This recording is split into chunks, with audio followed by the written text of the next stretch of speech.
think it's important to talk about what makes pizza taste good.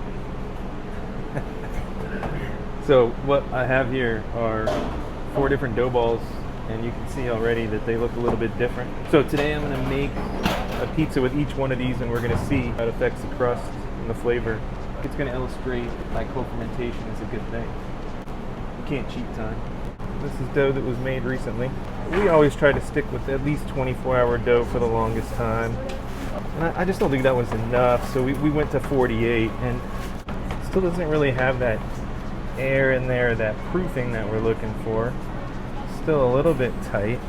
And you know, the nature of being prepared to have plenty of dough, we had some dough that went, you know, beyond 48 hours and 72 hours. Then, I mean, it's clearly a better pizza. So just like with a 48-hour dough, we had a lot of pizzas that went past 72 hours, got to 4 days plus, and the pizza was just better. It looked different, it tasted different. It had all of these really delicious and interesting looking micro blisters and leopard spots that show up on the edge. Crust with character is what we call it, right? Let's cook these pizzas. I mean, we have some micro blistering here. I have some toppings moving, so I might just pop that a little bit. You see how our crust is raising up here, looking like it's supposed to. All right, we're gonna check the bottom. A lot of runway here.